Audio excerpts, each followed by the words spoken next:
এই মহিলা তার মৃত প্রেমিকের সাথে বিয়ে করে নিলেন। সাল 1978 ওহাইওর একটি ছোট শহর। এখানে লিন্ডা স্মিথ নামের এক মহিলা থাকতেন, যিনি তার প্রেমিককে ভীষণ ভালোবাসতেন। তা দুজনের বিয়ের প্রস্তুতি চলছিল, কিন্তু বিয়ের কয়েক সপ্তাহ আগে একটি ভয়ানক দুর্ঘটনা ঘটে। লিন্ডার প্রেমিক লেমি এই গাড়ি দুর্ঘটনায় মারা যায়। লিন্ডা পুরোপুরি ভেঙে পড়েছিল। তার কাছে লেমি শুধু একজন প্রেমিকই ছিলেন না, তার জীবনের সবচেয়ে গুরুত্বপূর্ণ অংশ ছিলেন। কিন্তু তারপর এক রাতে লিন্ডা এক ভয়ঙ্কর সিদ্ধান্ত নিলেন। তিনি তার দুই ভাইয়ের সাথে কবরস্থানে গিয়ে তার মৃত প্রেমিকের কবর খুঁড়ে ফেললেন এবং সবার সামনে তিনি ঘোষণা করে দিলেন যে আমি এখনই তাকে বিয়ে করব। গোটা শহর হতবাক হয়ে যায়। কেউ কেউ ভেবেছিল সে শোকে পাগল হয়ে গেছে, কিন্তু লিন্ডা কোনো কিছুই পরোয়া করেননি।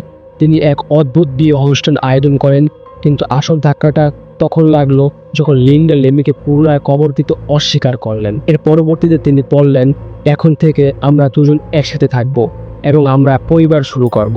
এখন তাকে নিজের বন্ধু এবং পরিবারের লোকেরা পাগল ভাবতে শুরু করলো, কিন্তু লিন্ডার কিচ্ছু যায় আসে না। তিনি তার মৃত প্রেমিকের লাশ রেফ্রিজারেটরে রেখে দিলেন এবং মাঝে মধ্যে তাকে বাইরে বের করে হাঁটতে নিয়ে যেতেন। তার মাত্র 11 মাস পরে লিন্ডা গর্ভবতী হয়ে গেলেন। আপনি নিশ্চয়ই বুঝতে পারছেন যে লিন্ডা কিভাবে তার সন্তানটি পেল।